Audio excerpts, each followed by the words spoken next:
Did you know that by having gender equality in leadership positions here in New Zealand, there is an estimate of $800 million added to the economy if that were the case?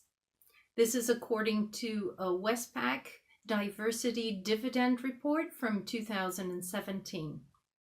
I learned this yesterday through a presentation from a student who did the same masters as I did a few years ago, and her name is Hannah Livingstone.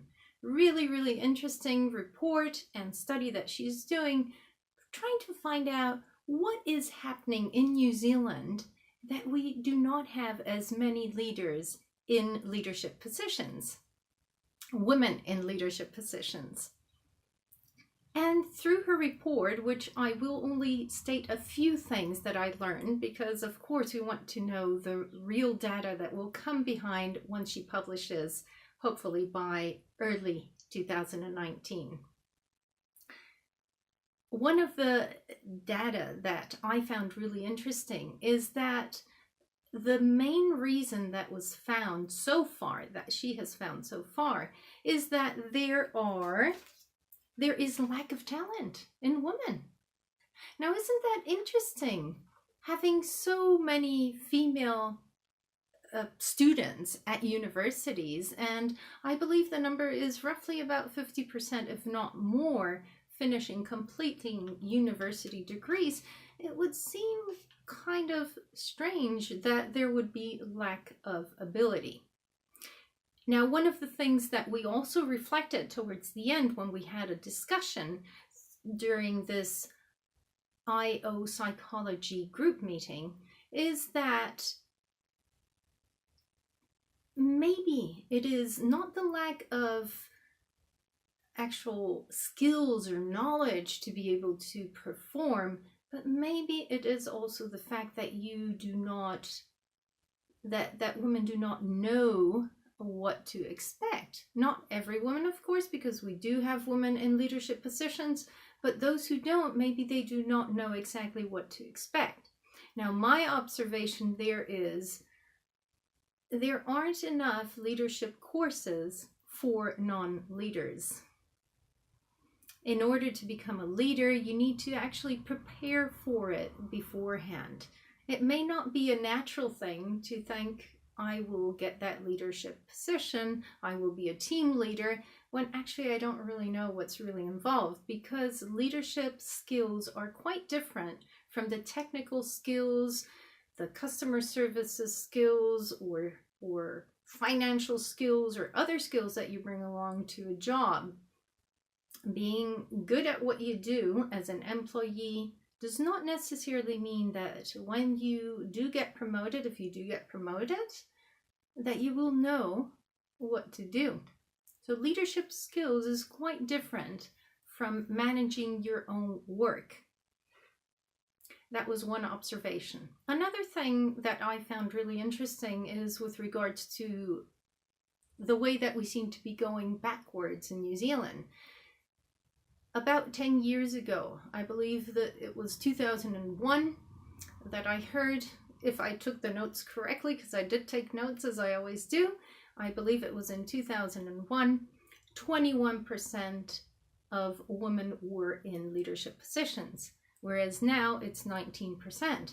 So what is making things seem to go backwards, whereas we want more diversity, more inclusion into leadership positions, and what is holding women back, or what is holding organizations and leadership, current leadership, to not really embrace or help those women to, and not as a charity case, but really support, give the leadership skills, mentor, so that they can become leadership ready.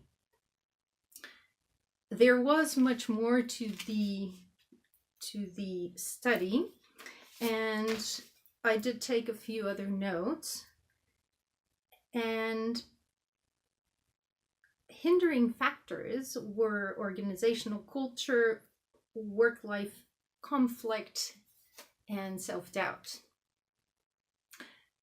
With regards to work-life conflict, of course, it does have to do with the fact that women will often take some time off work to take care of family.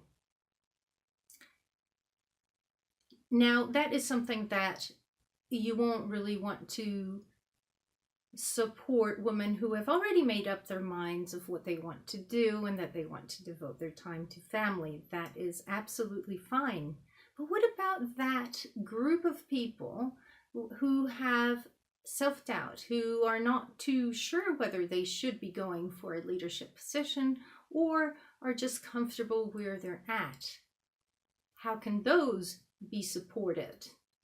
Mentoring was one opportunity, coaching as well. People who have mentors are more likely to be able to develop well into a leadership position. I believe as well, and this is something separate from this study, I believe that it is also a very good retention tool. And with regards to coaching, bringing in, for instance, an external coach, there was not sufficient evidence simply because most women did not have that support. Since I'm a coach, that was something that I was interested in looking at specifically. And what I find is that it's not really only about women being supported, but anyone who is aspiring to become a leader or aspiring to make progress within an organization and do not have the support. And that's where the organizational culture may have something to do with that, reaching like a ceiling, whereas the ceiling is not really there. It is something imaginary, but there are forces as well that work that do not allow to make progress and push through. And that's where the current leadership, the senior leadership, can be the leader in supporting others to rise. Whether we're talking about leadership or not, I believe that having the ability to support people to become the best version of themselves is the way to go. And that is a leadership skill that very few possess. Food for thought again, as I always do. Have a great day and hope to hear from you soon. Bye-bye, Danny Rios, Organizational Development and Learning and Development Specialist, Consultant, and Executive Coach. Have a good day and see you soon. Bye-bye.